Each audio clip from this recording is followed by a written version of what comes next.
welcome to everybody, whether you're in Nashville or out of town, whether you're a Woodmont person or a non-Woodmont person. Clay Stauffer joined with Hunter Mobley, and we're glad to have you here. Hunter and I first had a conversation back around Easter time, and we did a video that went out and actually had a lot of views, which I was happy to see. But basically, Hunter has a background as a minister and also as an attorney, and he's now kind of moved his career into full-time Enneagram teaching, and then he lawyers on the side. And so he's actually leading a cohort in Nashville at Woodmont.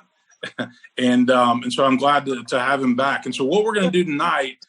Mirroring. Okay. Everybody, I hear. Can you all hear that echo? Yeah. Okay. All right. There we go. All right. Sorry, threw me off.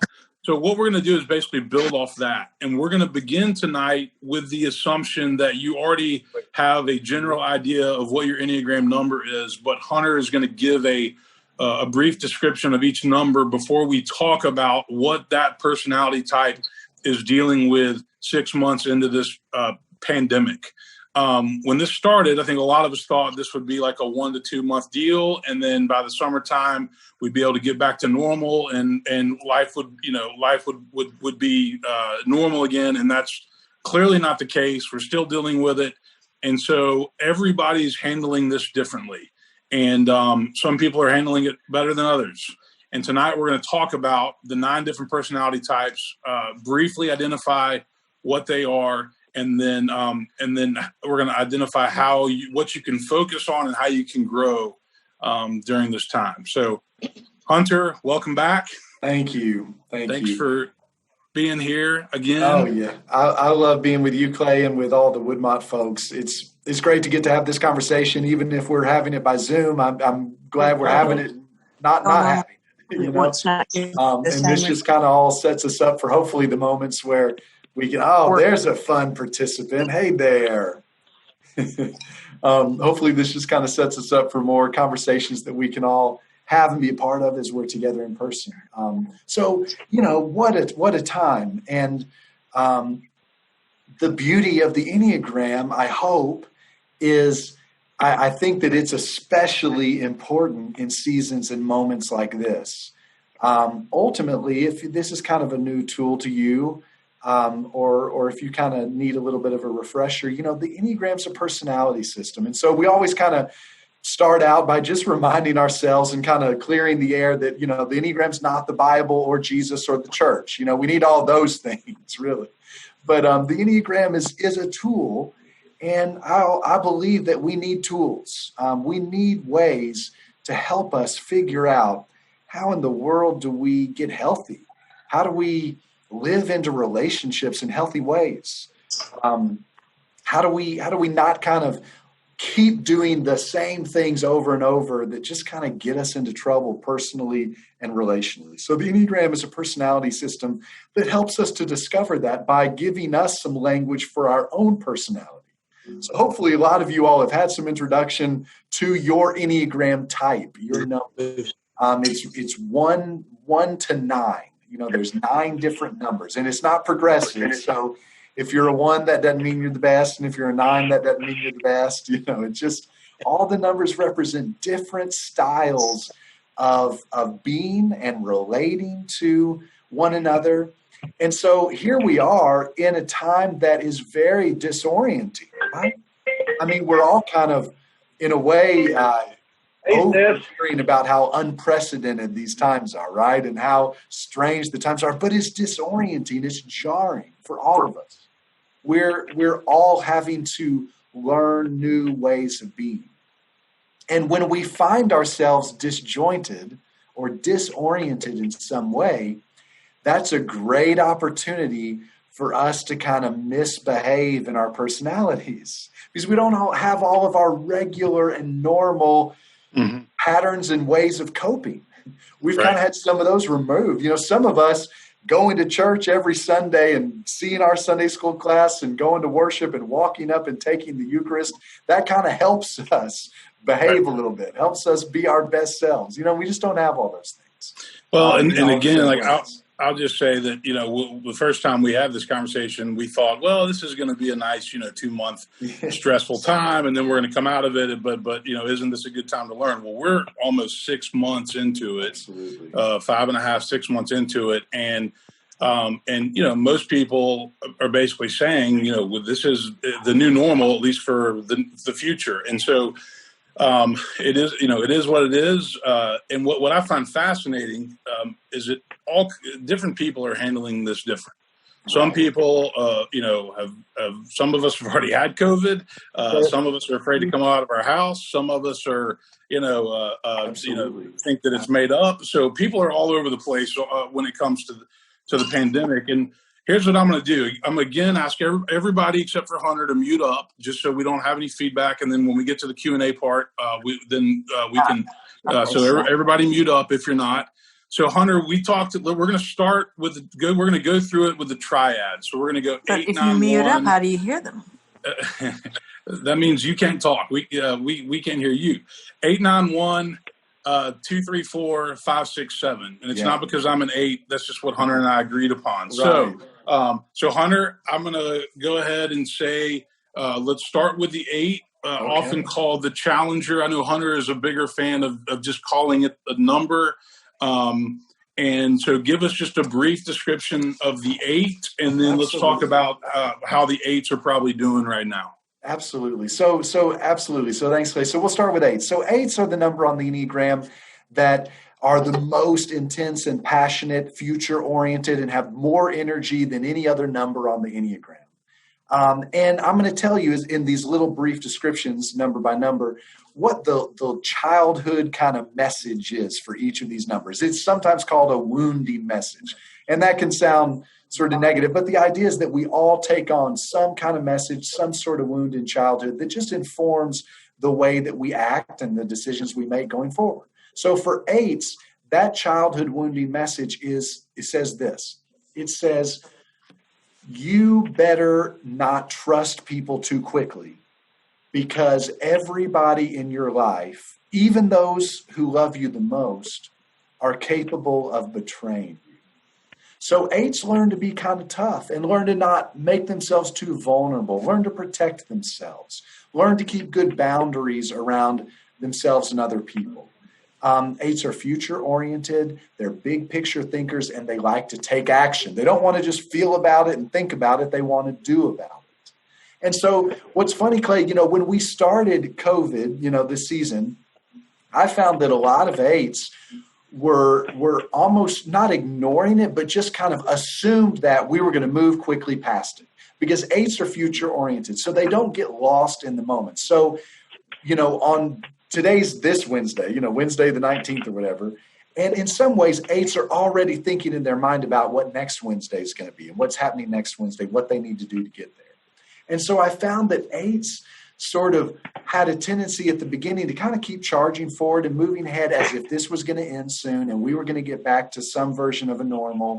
And they were already kind of thinking about what that looked like and what they needed to do. They'd kind of bypassed quarantine in their minds in some moment. But the reality is here we are, right? And you can't bypass the fact that we're just here and it hasn't moved and it hasn't gotten over yet. And it doesn't seem like it's going to be over tomorrow. So a lot of 8s, so we kind of felt like it was a waste of time at the beginning. Like, well, this is a waste of time, and sooner or later this is going to end, and we're all going to get back to work, and then it never ended. Right, because it would feel like to an 8, maybe that it was a waste of time to kind of plan for something that wasn't actually going to last very long. So it kind of is like, let's just get through it. Let's get to the other side. And so now that 8s, that's not the reality that we're living in, 8s are finding themselves in a little bit of a push-pull of kind of knowing how to make future plans because they're so future goal-oriented. So I think some 8s are feeling a little bit stuck and a little bit disoriented in what they usually do to be successful and to make it through the world, which is looking to the future, feeling like they can kind of control the future in some ways and orient the world to fit their plan and their scheme. It's not working. And so it's a disorienting time for 8s. And so eights in this season have to learn what it's like to bring up feelings, to pay attention to their own feelings and pay attention to the feelings of people that are around them. Because eights are attuned to moving so quickly and moving so fast. But this is a moment where you can't move very quickly and you can't move very fast. We're all collectively a little bit stuck in some ways. So the beautiful invitation is for eights to let themselves put the future a little bit on hold in their minds for a minute and attend to the present and attend to particularly their own feelings, because eights carry stress in their bodies.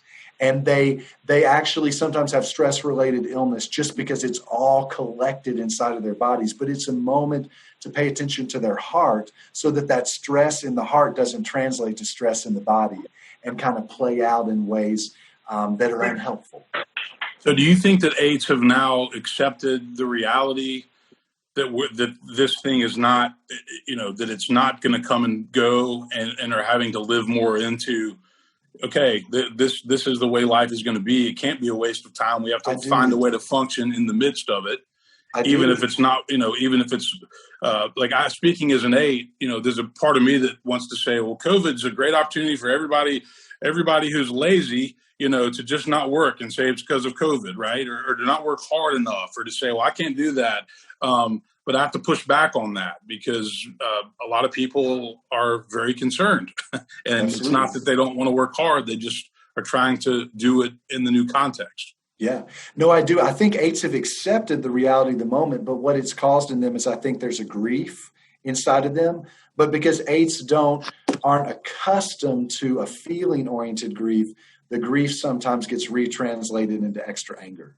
So eights have to watch and see the ways in which kind of some extra anger is bubbling up that actually is a sign that there's some grief that is manifesting from the realization that my usual kind of bag of tricks isn't working in this season, and it's not going to work maybe for a while.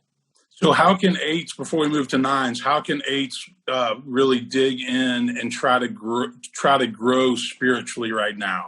Is it being more present, being in the moment, focusing on the tasks at hand?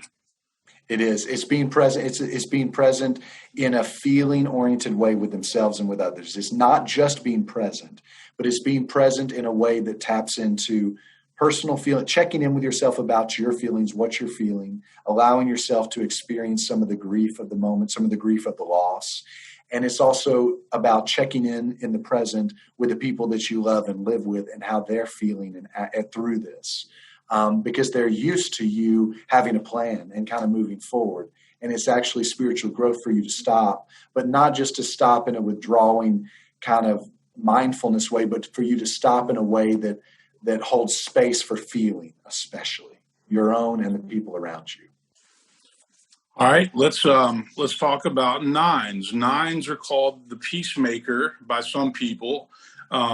Peacemaker, pleasant, laid back, accommodating.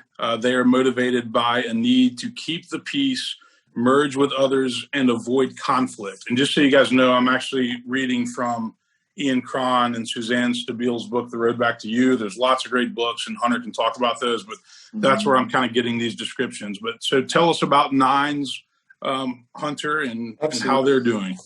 The loss or the message in childhood for nines, kind of like Clay suggested, that turns them into peacemakers and negotiators and mediators, is a message that says, don't assert yourself too much. Go along and get along with all those people around you, because at the end of the day, I'm not quite sure how much your presence matters. That's just a message that nines internalize. And that's kind of what creates out of them peacemakers and mediators and natural born helpers and negotiators.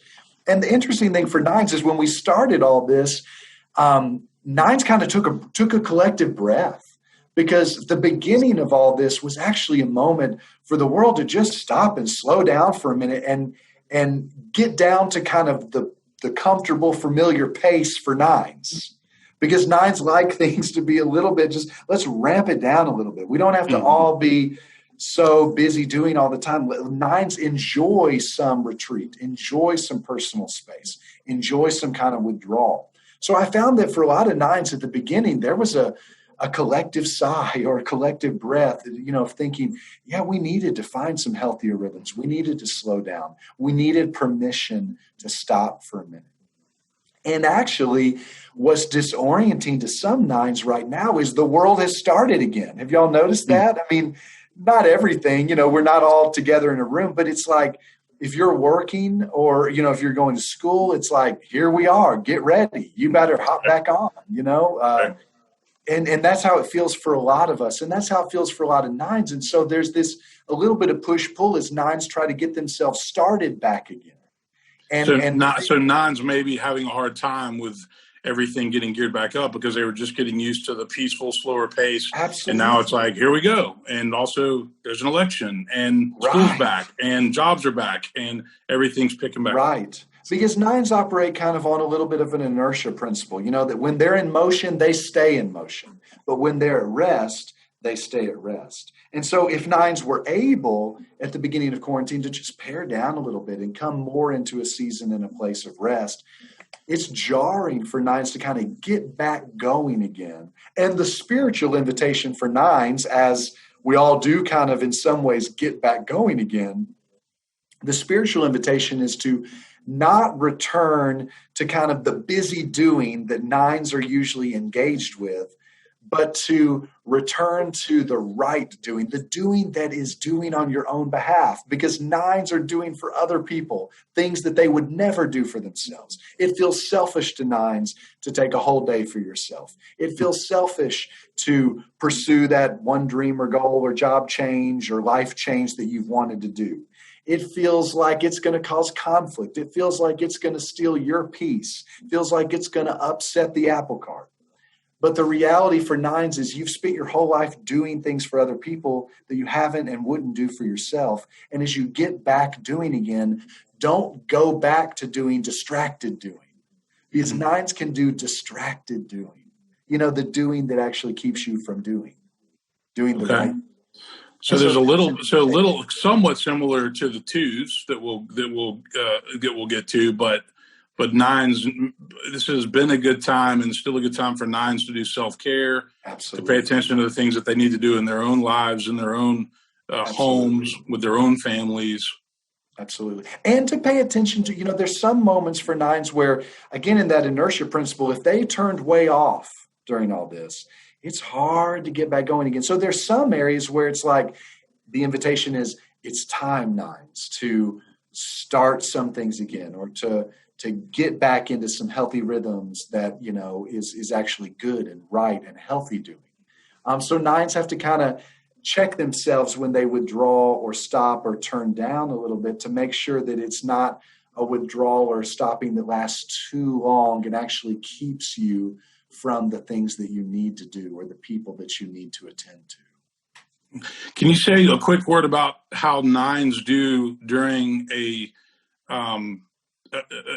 political season where it's very polarized and toxic and everywhere? I guess did nines really wrestle with that? Nines really wrestle in, I guess every time there's a major national election, we probably always think this is the most divisive election there's ever been. We probably said that 4 years ago, but doesn't it feel like this is about to be the most divisive time we're in? Yeah. And this is very challenging for nines. And it's a both and, because nines are who we need during this, because nines have the capacity to hold difference in tension. They have the capacity to see two sides, to see that things are not usually dualistic, that there's some both and, that there's not clear heroes and villains in life. And that's beautiful. And we need to learn that from nines. And nines have that to offer. But this is a season, nines don't like conflict. And oh my gosh, we're living in conflict.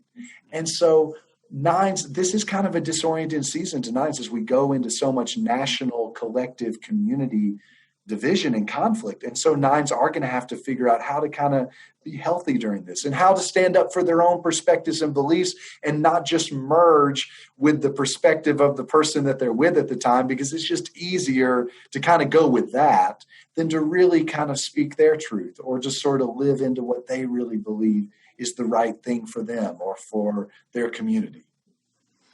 All right, let's talk about the ones, because I know we have a number of ones on this Zoom.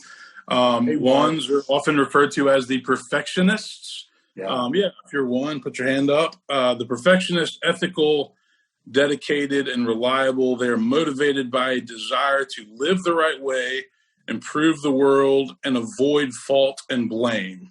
So tell us your take on the ones, and then what they should be doing. They like some of those words. They are dedicated. They are reliable. Those are some really good affirming words that I want ones to hear, because ones sometimes don't give themselves affirming words about themselves. So ones, I want you to hear, you are dedicated. We count on you. You're dedicated. You're reliable. You're trustworthy. You hold us together. And so the message for ones that they kind of receive early in childhood that carries them through life and adulthood is a message that says you should be able to be perfect, and you should be able to do things right and correctly. And you better work a little harder to do things right, and you should meet the mark, and you should live up to the standard. And there is a standard to live up to, and you need to keep it and not fall below it. So that's why ones kind of become perfectors. I don't like to say perfectionist, because that has a negative connotation, but they're perfectors. Right. They're working on perfecting things, themselves and their environments and their jobs and their lives and their people. Mm-hmm. And sometimes we love that, and that's helpful. And sometimes, we don't love it when ones help us be perfect. Mm-hmm. But they've got so many good ideas for how we could be perfect too. Well, so ones are list makers. I'm married to a one. They're list makers. They're checking things off. They're very productive. Has the COVID pandemic ramped that up for ones, or are ones basically like we're gonna keep getting things done even if it's just around the house? Like, how have ones reacted to 5.5 months of a quarantine or a pandemic? Absolutely. So let me kind of back up and make one comment about the list making. There are seasons for ones when they really are busy and efficient and making lists and tackling things and getting things done. And then there are seasons for ones of a lot of procrastination. And the procrastination for ones is about really not being sure that if you do it, you could do it as well as you would want to do it, and so you don't do it. And so there's a little bit of a push-pull with ones sometimes, of kind of active seasons and moments, and then sort of inactive seasons and moments. In some ones, kind of like nines, in these kind of times can become very withdrawing, very kind of turned in, and some of that is about not being sure if they do all the things that they would like to do, if they actually can do those as well as they would want to. And so that's kind of a yin and a yang and a push-pull of ones. And the thing about ones in this season is ones are doers. And they, so they don't want to just feel about it and think about it. They want to do about it too. And so, Richard Rohr is, a well-known one. And he says, when the world's going to hell, I clean the bathroom, and there is a little bit of that for ones that's a good test for them of sometimes how well they're doing in any moment. If you find yourself as a one sort of really tediously attending to the perfecting of maybe one particular thing or one small area, or just certain things have to be such a certain way, that's sometimes actually a stress sign in ones that the outer chaotic world is swirling around them. So it's actually comforting for them to something that they can control and manage and perfect. It's comforting for them to do something like that. And that's a both and. That can be helpful and healthy and therapeutic. And sometimes actually that can be unhealthily withdrawing from the action that the world needs you to take in response to some of the world's chaos. So that's the thing that ones can do. They might be cleaning the bathroom over and over right now, whatever that is for them. It's not the same thing right that ones are perfecting, but there's something that's kind of a soothing perfecting for ones. So a beautiful thing for ones in this season, something for them to lean into, is when ones get really healthy, they're able to be really non-dualistic, and they're able to really hold two things in tension. They're really able to make space for the idea that there are different ideas and different perspectives, and then wanting to listen and learn and grow from those. But when ones become very judgmental and kind of my way or the highway, that's a sign that you're kind of in an unhealthy stress season as a one. That's a sign to kind of pivot and a sign to say, okay, let me step back and see what's going on. Let me see if I can address some of the stress, if I can address what's going on with me. So the test always for ones, if you feel yourself getting kind of judgy and preachy, that's a sign for ones to step back and pivot toward that invitation for ones, which is more of a non-dualistic kind of way to accept that we are imperfect and the world is imperfect, and it just is. And we have to kind of accept that in some way. It doesn't mean we don't still work to make things better, but it means there's kind of there's a both. There's an action and there's a contemplation. There's a doing and there's an undoing. And ones have to recognize that there are things they can control, things that they can do, and there's a lot of things that they can. Yeah. And they have to come to terms with that. And loss of control is very jarring for ones. It's jarring. It's most jarring for ones and fives and eights. Okay. So ones and fives and eights, listen up. It's an out of control season, isn't it? I mean, it's out of control. And there are ways, of course, that we can take control of our lives. But ones and fives and eights, you have to watch and balance the ways in which you respond to an out of control season by taking control that's a little bit too aggressive or a little bit too rigid or a little bit too unflexible and unbending. You know, there are some ones that have created a whole scheme of new rules about how now you must live in this kind of a season. And there's some both and to that, you know, that can be great and healthy for your family. It can also sometimes be too rigid of a box for the people that live with you to live in. Right. So 8, 9, 1s make up what we call the gut triad, which in they each have a core sin. There's a core sin affiliated with each number. So for 8s, it's lust, more of a lust for power and control. For 9s, it's sloth. That maybe it's not laziness, but indifference. And then for 1s, it's anger, which is actually more clearly manifested as resentment. Anything you want to say about that gut triad before we move to the next one? I kind of just want to say the commercial to say that next Wednesday, we're going to exclusively talk about that passion or sin for each number and the corresponding virtue. So next Wednesday, we're going to go right into the lust and the sloth and the anger and what that really means and how we live into the virtue that's the flip side of that. Great. All right. So everybody has to come back. All right. 2s. We're going to move on to 2s. The 2s, as described in this book, often called the helper. 2s are warm, caring, and giving. They are motivated by a need to be loved and needed and to avoid acknowledging their own needs. So we know that 2s are infamous for focusing on how they can help other people. Hunter's a 2. But 2s will often help other people at the expense of not paying attention to what their own needs are. And they're always serving other people. But the question is, who are you really serving? So tell us about 2s, Hunter, as Absolutely. a 2. And what would you add to that? Yeah. It sounds so great, doesn't it? Wouldn't everybody want to be a 2? No. So 2s, like Clay said, 2s are the helpers and the givers, and all that sounds wonderful. But the problem is all of that helping and giving is built upon a childhood message that says the only way you're going to be loved is if you're helpful and giving and don't take up too much room for yourself. So 2s kind of live into sort of a potentially codependent way of living where it's this transactional kind of earning of love through if I can be your saver and fixer and rescuer and your favorite person in the world and the most reliable, best person to you, then you will love me, care for me, belong to me, give me this spot in your life of basically 2s kind of want to be indispensable to you. They draw pride from it.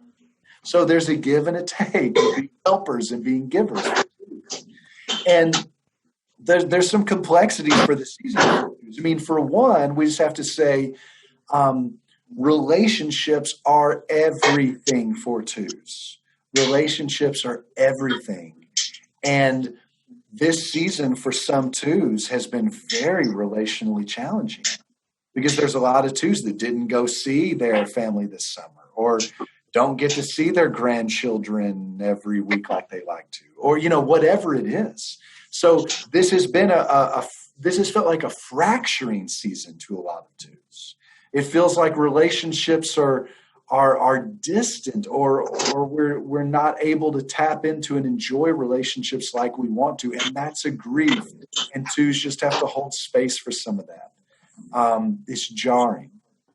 But here's an invitation for twos now that we're where we are, 5 or 6 months into all this. And as I said earlier, we're living in this weird paradox of like things aren't normal and some things aren't going back to normal, but some things are. And we're trying to all live in this tension of knowing, like, are we supposed to go to restaurants again? Are we supposed to have family dinner nights again? We're just living in those questions, right? And that kind of tension. So as twos go back to all the relationships, and whether twos are doing that now in some ways, or whether that's still going to be months and months before twos are able to do that. But as they enter back into all the relationships and all the connecting, twos have to ask themselves, am I going back to some of the unhealthy, codependent, enabling ways that I was in February?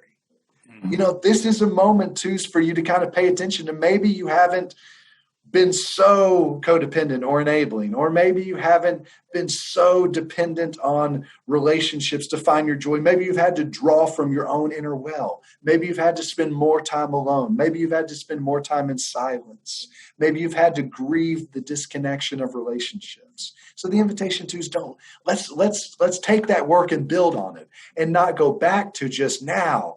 How can I jump into fixing and saving and rescuing and helping and playing this role and this part in all these people's lives again? Do twos really wrestle right now with the fact that there are a lot of people struggling in life at any given time? People are struggling, but right now you've got the added stress of COVID on top of the normal problems, and so twos are very much aware that people are hurting on multiple levels. And does it stress twos out to think, I really want to help everybody, but I can't do that? Well, it stresses twos out. Twos don't so much think I want to help everybody. They think I want to help my people. Whoever, and for some twos, that's a small group. For some twos, that's a big group. Right. But it's very stressful if twos feel like they don't quite know what to do for their people in this season. And that feel, because again, if they're not doing for their people, that might mean to a two, that might mean their people move on without them, or don't need them, or forget them, or something. That's not true, of course.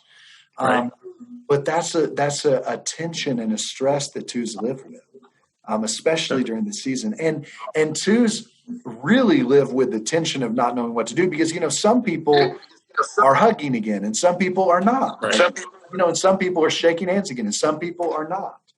And twos, that's all very stressful to kind of navigate and negotiate for twos, because twos are ready for relationships again, but they also, want to be safe and healthy and figure out how to do that in safe and right ways. But twos really probably most feel the tension of, is it time yet to go back? Is it time to get together again? So just another reminder, if everybody can mute up just so we can hear Hunter. Hunter, how can twos, what can they really focus in on to grow specifically? Well, the question always is for twos, what are you doing for your own needs? How are you paying attention to your own body, to your own needs, to your own feelings? And remember, this whole season, these last 5 or 6 months have all been an invitation maybe to tap in a little bit more to that. And now if you are moving back, if you've got to go back to school, if you've got to go back to work, if you've got to go back to some old routines and habits, this is a moment to remember the work that you've done in this season, not just return to all the old ways of being, but start paying attention to your own needs as life continues. Okay. All right, let's go to threes, known as the performer. Some people call the achiever. Type threes are success-oriented, image-conscious, and wired for production. They are motivated by a need to be or to appear to be successful and to avoid failure. A lot of threes believe in life that they are what they accomplish. They are what they do. Many threes are workaholics. They care deeply about what other people think about them. Tell us more about threes. Absolutely. That's a great description. Threes, the message that threes kind of live into as children that they pick up and just carry is this message that says, if you're going to be loved, it's going to be because you were successful. And so threes are constantly adapting and constantly shifting their own inner sense of identity to match whatever context they're in. So threes have the greatest set of access points during a changing, shifting season to shift. So this is a beautiful thing. Threes, probably more so than any other number, they were able to shift and adapt and flex and figure out, well, what do we need to do now? How do we need to do this? They've figured out how to Zoom more than, before the rest of us did. They've figured out how to live stream and have virtual events if they were having in-person events. So that's a beautiful, good thing that threes can flex and adapt, and that threes can, that they're really the best at that. Mm-hmm. And so, the invitation always for threes is kind of to ask, every time you flex and change and adapt, what are you giving up of maybe your true, authentic self? Are you giving something up? Are you leaving something behind? That's kind of a question that threes always have to kind of wrestle with and sort of deal with. So threes, I think, pretty quickly at the beginning of COVID, beginning of quarantine or whatever we call the season, they figured out some new ways of acting and some new ways of being, and they kind of figured it out quicker than some of the rest of us maybe figured out. But the invitation's always the same. It's always to say, that's great that you flexed. That's great that you've adapted. That's great that you've shifted your way of being in the world to accommodate the world that you've been presented with. But how is your shifting and adapting invited you to kind of give up some true things about yourself, or give up some things that you love, or some things that you wanted to do? How can you attend to, kind of like eights, threes give up feelings really quickly, and they pass over feelings really quickly. Right. So there's an invitation for threes to say, how do you feel about that? How do you feel about this season? What if you stopped for a minute and just kind of said, yeah, you've done good. You've probably, a lot of threes, you've gotten an A+ during this. You led your communities and teams and families well through this, and you're continuing to lead well. But how do you feel? Where's it showing up in your body? Are you doing okay? How are threes doing? Threes really count on feedback from other people. They really care about what other people think, and they care about other people's perspectives and opinions. So how are threes doing in a time when they can't really be around people as much and get that feedback and affirmation that they seek? Absolutely. The good thing about threes is they're able to get it even outside of just really interpersonal one-on-one ways. Twos get feedback in a one-on-one way. I kind of need to be with you over lunch to really kind of get a sense of how you're doing and how we're doing and all that. Threes are able to kind of take in information from Zoom, from emails, from context a little bit better. So threes, that's why they're so good at adapting, because they get feedback in lots of ways. So they're finding their ways to feedback. What they're not always finding their way to is checking in with themselves, feedback from themselves. That's a good question for threes is, what's your self-feedback through all this? You've collected and adapted and shifted to all the feedback of people around you to make sure you were behaving and acting and taking action in ways that the people around you gave positive, affirming feedback for. But what about your self-feedback? How do you evaluate how you're doing, how you've done, and what's going on, and how you feel? Do threes have because eights can feel this way, do threes feel like there's a lot of laziness during COVID, that people are using COVID as a reason to not accomplish things, to not work hard, to not go to the office, to not, Or is that a similar? It is. Feel that way? Both 3s and 8s are going to be the numbers they're going to feel the most that way. You're going to feel like a little bit like, okay, y'all get with the program. Come on. Right. And, you know, that there's some moments where some of us, we need to kind of that kick in the pants. And then there's also some moments for the 3s and the 8s to kind of step back and say, okay, you know, hold on and let's check in. Is that really, you know, 3s and 8s sometimes over assume that they understand what's motivating people. So they sometimes kind of feel like they ascribe moral value words like lazy sometimes with people not sure. Mm-hmm. And 3s and 8s have to realize that other people, sometimes their reason for not showing up or for doing things differently is motivated by something different. 3s and 8s have to watch the way in which they kind of ascribe moral value to the motivations of people that might not be exactly the motivations. All right, let's move on to 4s, and the 4s are sometimes called romantics. And again, I'll say Hunter likes to stick to the numbers. I've always found the words helpful, but yeah, they are creative, sensitive, and moody. They are motivated by a need to be understood, experience their oversized feelings, and avoid being ordinary. So 4s are very unique. Nobody understands 4s, but they don't want anybody to understand them. So tell us more about 4s and what their opportunities are here. Yeah, 4s have more feelings than any other number, and that's part of their childhood message. Their childhood message tells them the world really doesn't have enough room for all of your complex, diverse, changing feelings. So it'd be great if you could kind of like ramp that down a little bit, not be so extra. You know, you're a little bit over the top. If you can kind of come down a little bit, you know. So 4s just get this message that they're not understood, that people don't really hold space for all of them. So they have this message that tells them, you know, you're not known, you're not held, you're not understood. So 4s can feel a little kind of just alienated in that sense and somewhat isolated. So, you know, COVID is interesting for 4s. You know, there's 4s have a rich interior space, and they can go there and they can access it. So that's a beautiful thing. When the world turns off or the world stops or the circumstances in the world change, that doesn't rattle 4s to their core, because the inner world is the real world for 4s, not so much the outer world. So 4s have an inner life of artistry and complexity and nuance and creativity. And I think a lot of 4s have really been accessing that in this time. However, that being said, 4s can also have a lot of anxiety, and this is an anxiety-producing time. I also know 4s who, and this would be the same for 5s and 9s, you know, 4s and 5s and 9s are all withdrawing numbers.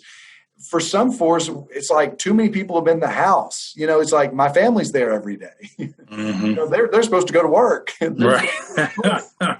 And that can be challenging and kind of stunting to some of the creative energy and processing. So I know several 4s who really have had to build some boundaries in their house to make sure that they still get some good private space. And I think that would be true of 5s and 9s as well.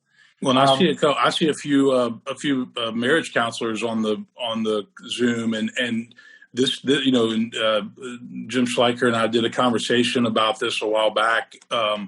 This is really hard on marriages when people are used to their spouse going to work for the day, or, okay, I'll see you in the morning and I'll see you at night. Well, now you're here all day, you know, and so it's it's like a foretaste of retirement or something, right? And so the people the family dynamics have been greatly affected during this, and marriage counselors have been busy and will be busy.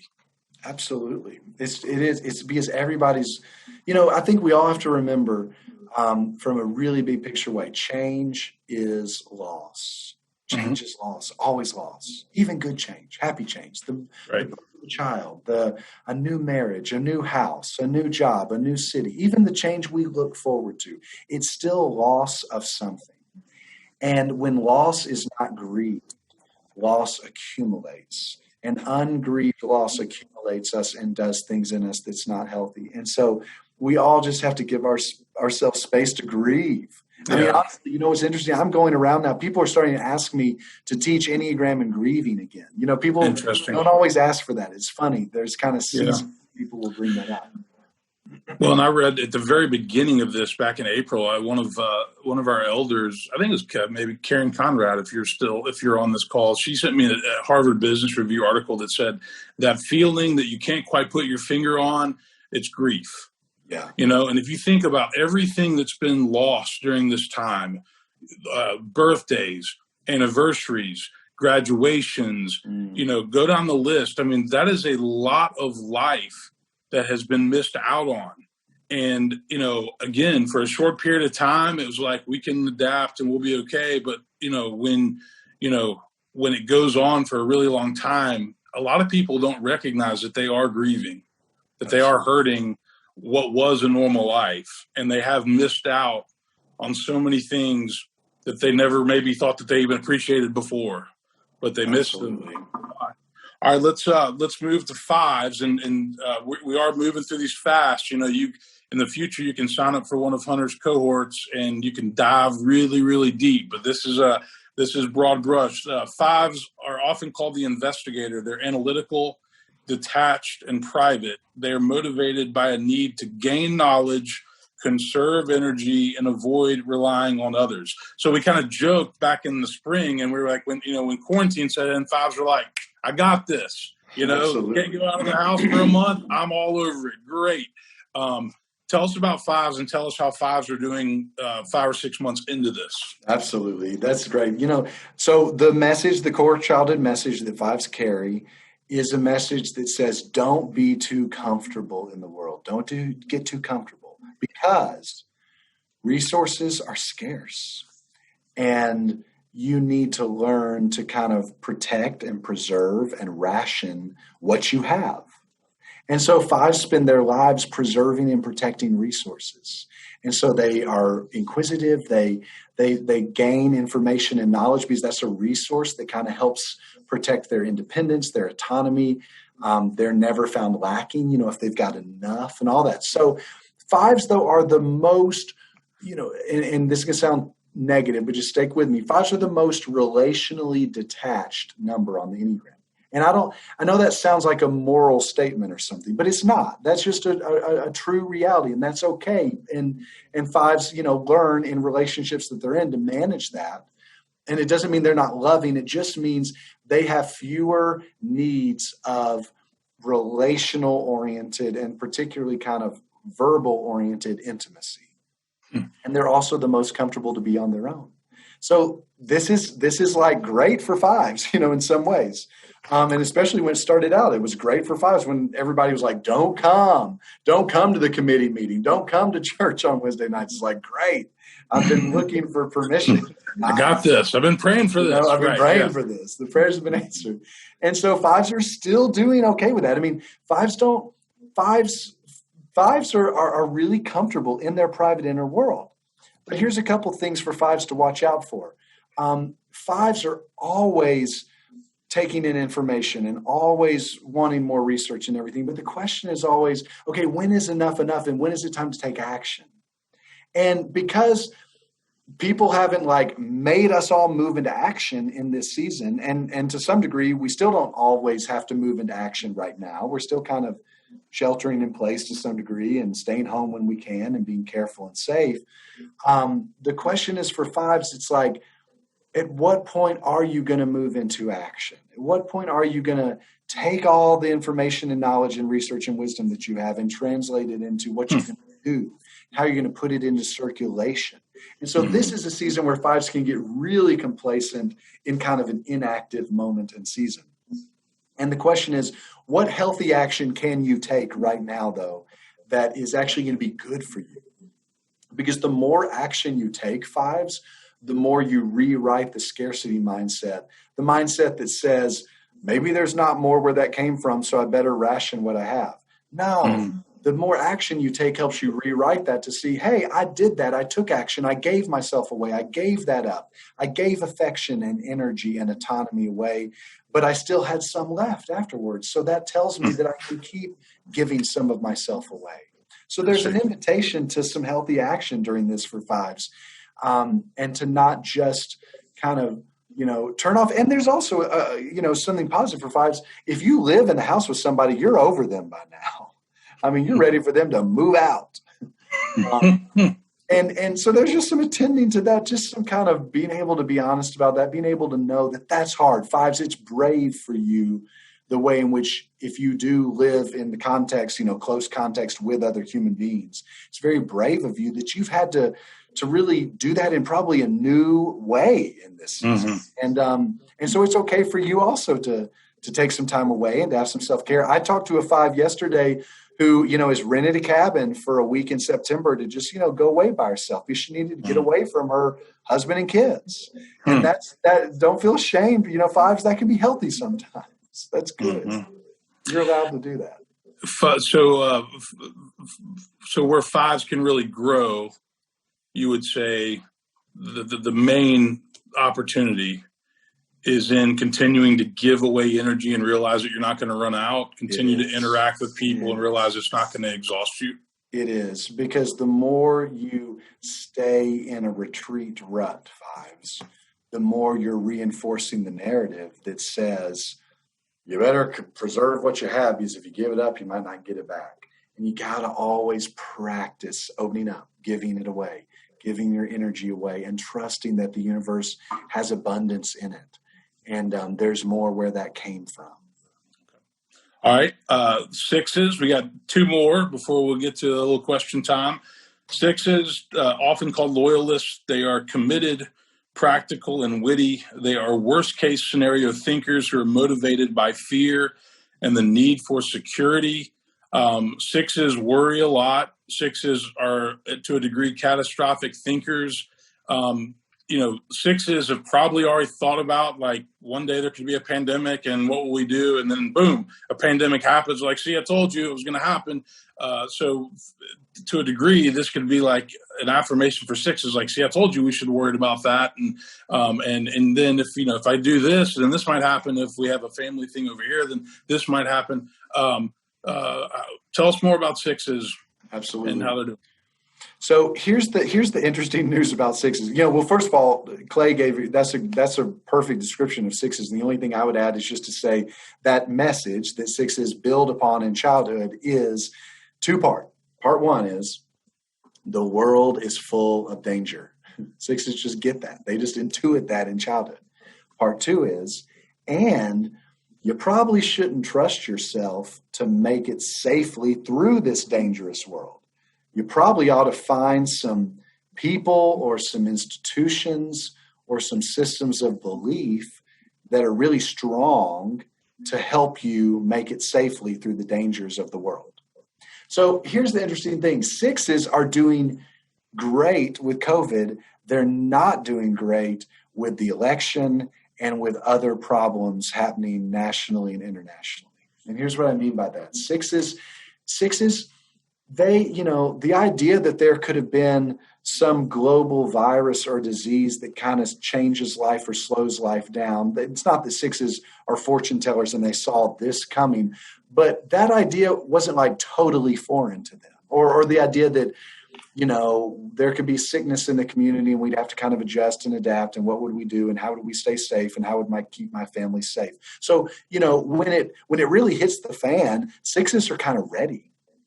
So sixes are actually feeling good a little bit about COVID because there's actually some national conversation about their concerns. And when other people are worried, sixes feel less worried because usually sixes feel like they're the only ones worried.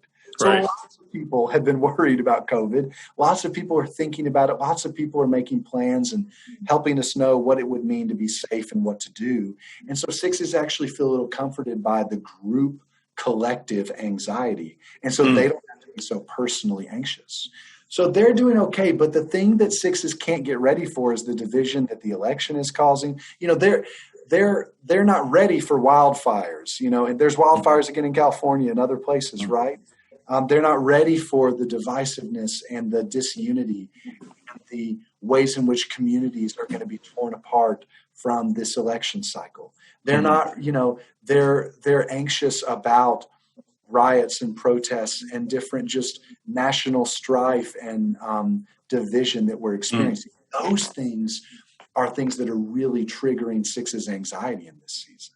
It's not Sixes have kind of moved. They've moved on from what's now become a reality to the other things that might be lurking in the future. That you kind of can't. How do you get ready for national strife? How do you make plans? Sixes can they've got their plans in place for how they're going to educate their kids in COVID. They've got their plans in place for do they wear masks and where do they go and how do they eat at restaurants. Okay. But how do you make plans for all these other things? And so they can catastrophize about these other things. And that's exhausting for Sixes. I know it feels like a heavy time. It's a frightening time. And here's the thing, you got to know Sixes. I'm speaking for a second just to you intimately. The world over the next 3 months or however long we have until the election, it is set up to try to just scare us. It doesn't matter what side you're on, right? Everybody's demonizing everybody. Everybody's making the other person into the big bad wolf, Right. And so the world is just going to try to spook you and grab you. And so you have got to detach from that in some ways. It's not healthy for you to look at the news every day. Mm-hmm. I mean, honestly, it's not healthy. You've got to detach from that in some ways because it's really anxiety producing. All right. Last but not least, we'll talk about the sevens, often called the enthusiasts. They're fun, spontaneous, and adventurous. They are motivated by a need to be happy, to plan stimulating experiences, and to avoid pain. Sevens they're fun to be around. You said before, every day is a snow day. Sevens have one adventure after the next adventure after the next adventure. They've had to become creative during COVID because their normal plans, adventures have been limited. And so they have to, get more creative at home and in the neighborhood. So tell us about sevens and how they're doing and where their opportunities are. So, the childhood message that sevens live with and build a foundation on is this message that says, you really shouldn't depend on anybody for anything. At the end of the day, it might just be you. It might just be me, myself, and I. And so you got to go make your own fun, go make your own way. And so that's why sevens do kind of make their own fun and make their own way. And they're a little bit of a rolling stone that gathers no moss. They're a little bit of their own person. There's almost kind of they're in community. They're fun to be around. They've got lots of relationships. There's also kind of a little bit of a mysterious thing about them, kind of a solitary, isolating thing about sevens. Where there's a part of them that's kind of unknown and unexplored. And we don't know if they're actually going to show up to Christmas dinner or not. So the thing for sevens is, like you said, at first, some of the limitingness of this season, if that's a word, some of the ways in which we're limited. You don't have all your same options. You couldn't go all the places you normally would go. You couldn't do all the things you normally would do. That was kind of scary to sevens because sevens don't like limits. And they like options, and they don't like to kind of have their options be taken from them. But the problem for sevens is sevens adapt really quickly and they reframe. So even if it was a little scary, they laughed it off. It was fine. They figured out new ways of being. They figured out new things to do. They figured out new ways to be okay and happy and jovial and fun-loving and adventuresome, even in whatever the limitations of COVID were and are. But the question for sevens is you reframe so quickly, sevens, that you have lost touch with, again, the grief and the reality and the loss of the season. And if you just move forward so quickly and kind of laugh off or write off the fact that it is hard or it is lonely or it is sad or it is confusing and scary. If you get rid of this part of the emotional spectrum, something happens to the top half too. And you get a little bit more stunted and stuck in kind of not being able to feel the high highs or the low lows. And if you're going to feel the high highs that you want to feel, you also got to be willing to attend to and not reframe the low lows. And so the question for you sevens is, sevens have kind of already rewritten the script. This season has been fine. It's been good. We're doing good. We've moved on. We're happy. But sevens need to stop for a minute and ask if that's really true. And what about also the pain and loss of the season too? Doesn't it need to be attended to as well? And sevens think no, but yes, because if it's not, somehow mysteriously the highs get lost as well, and you'll end up as a seven if you can't ever make room for the negative emotions. If you can't ever make room for loss and grief, you will over time in your life lose your capacity to really experience and savor the high highs. So sevens, it's almost like there's I don't want to say inability, but it's a clear attempt to avoid facing the pain or hurt that's happened in the past. And it's like, if you can plan and program and adventure your way out of it, then you don't have to face it. And ultimately you have to face it.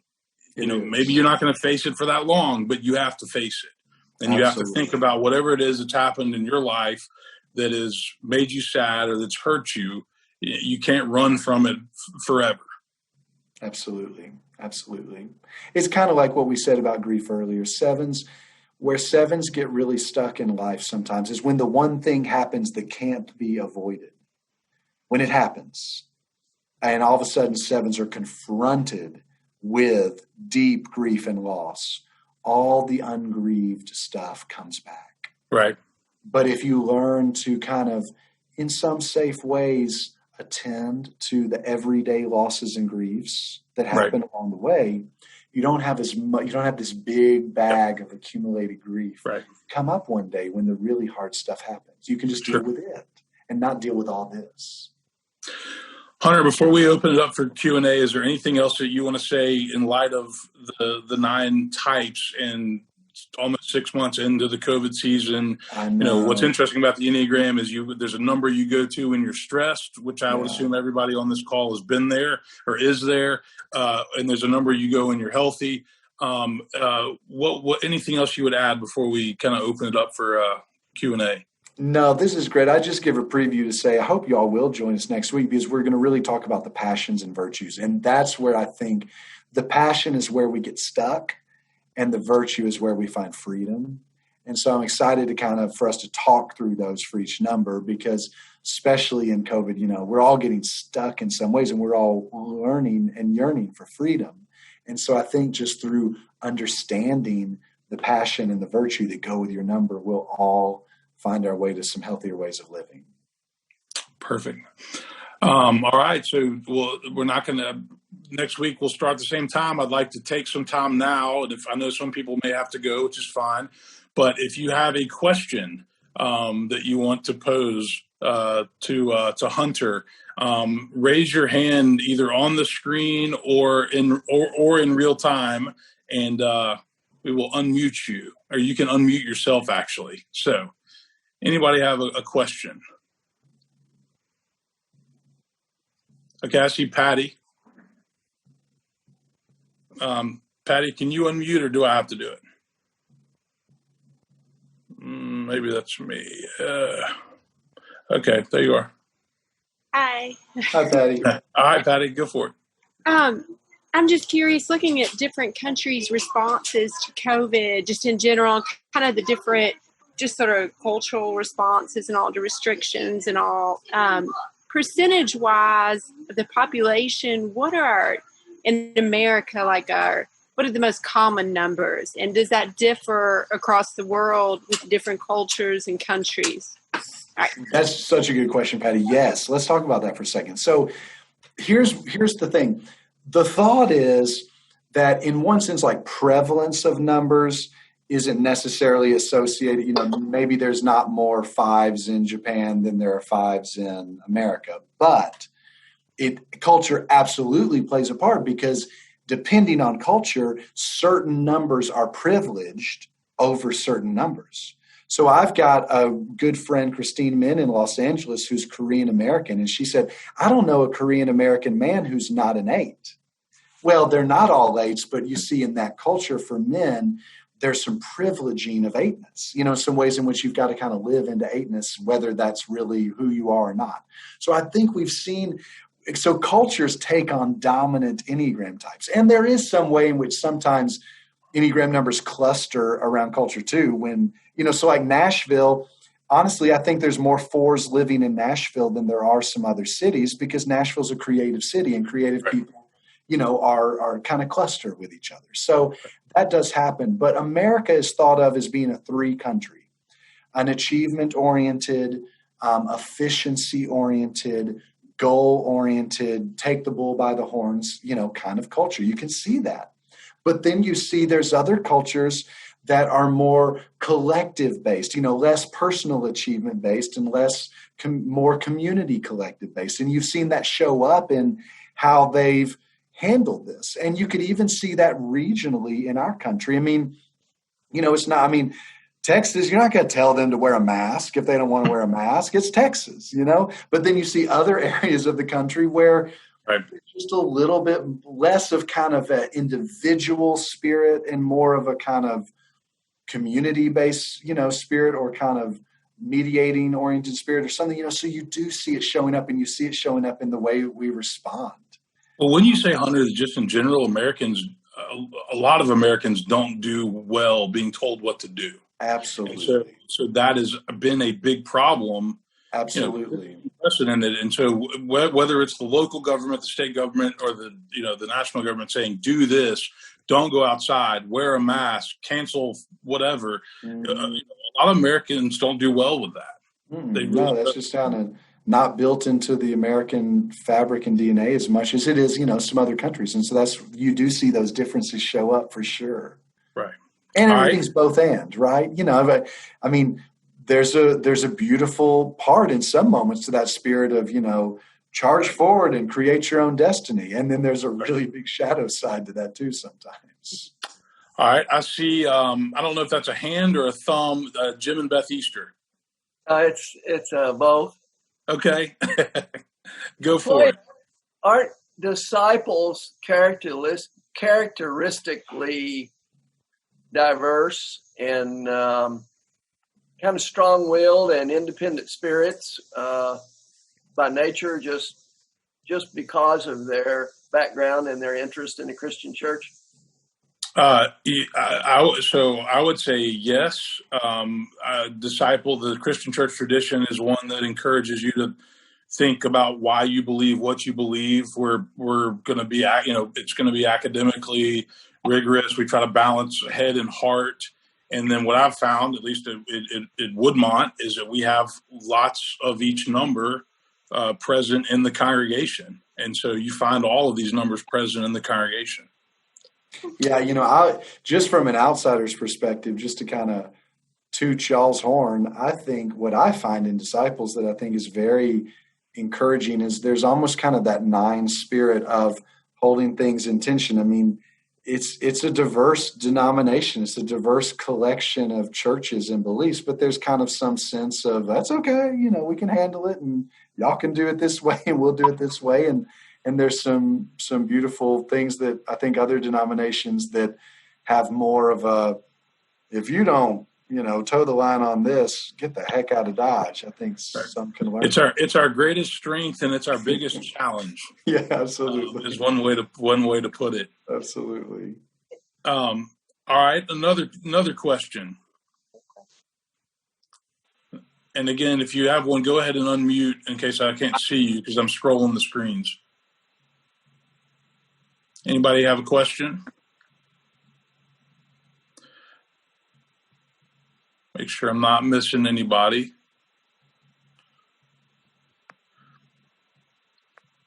All right, I'll ask one to kind of close us up.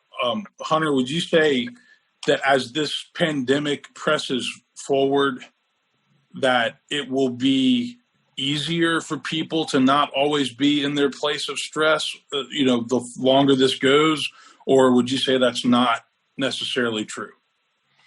That's a good question, Clay. Here's one thing I would say to that. I think people, the longer the pandemic goes, the more time people are going to spend in that security number. But the news is you can spend time in the top healthy part of that security number or the bottom unhealthy part. And the longer this goes, the more we move out of kind of the stress, because stress is usually associated with new.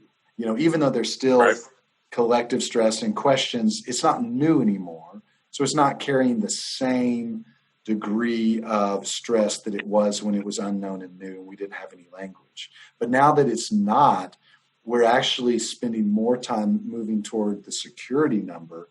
And what most people don't know is if you're not careful, you'll go to the bottom of that number. And so start looking at that. Look at what the bottom of that number looks like and kind of ask yourself, am I camping out in the bottom of that at all?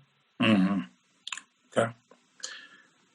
And just to say to people, if that's like brand new language to you, first of all, ignore it. Deal with your core number. That's the most important thing. There's so many little nuances to the Enneagram, and it's a lifetime of work, and you don't need to get it all in one spoonful. But if you're wondering what I'm talking about, if you Google an Enneagram image, you'll notice there's lines going between the numbers. Right. And if you go to your core number, the line with an arrow moving away from your core number is just a number that you go to in times of stress to get some extra behaviors. And the line with an arrow pointing toward your number, your core number, is about where you go in times of security, when you're secure and integrated, and kind of where you go get some extra behaviors. All right, I see Laura Hobson sitting with Brian Sargent. I'll give Laura the last question, and then we'll close it down for tonight. Thanks, Clay.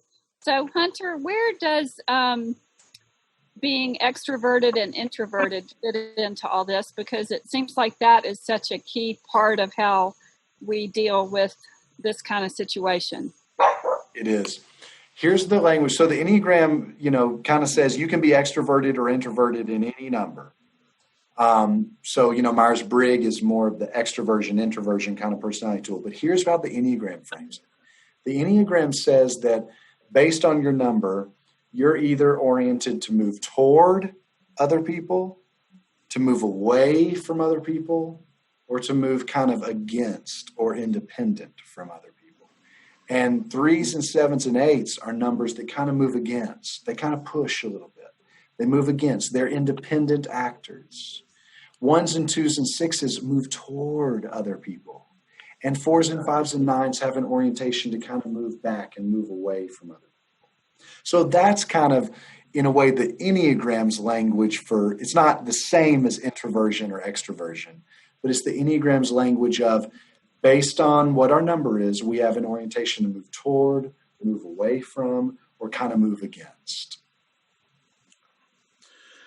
Everybody, thank you for being on tonight. We will be back next Wednesday, 6:30 Central Time. And like Hunter said, he's going to talk about the core sins and then the virtues, which is where we have a chance to grow.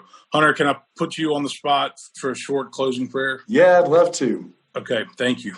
Father, thank you for the opportunity to be together. We're grateful for technology. We're grateful for just engagement, energy, relationships. We pray, Lord, that in the midst of these times, you'd keep us together. Help us to just stay in relationship with one another. Help us to use this tool, the Enneagram, to be helpful to us and not harmful to us, and to just figure out how can we be healthier. We're grateful. I pray for Woodmont. I pray that there's a day soon where everybody can be together in a room together safely. I pray that day would be hastened. In the meantime, give us wisdom. Amen. Amen. Thanks, everybody. Thank you, Hunter. And we'll see everybody next Wednesday night. Absolutely. See y'all next Wednesday. Have a good week. Thanks, guys.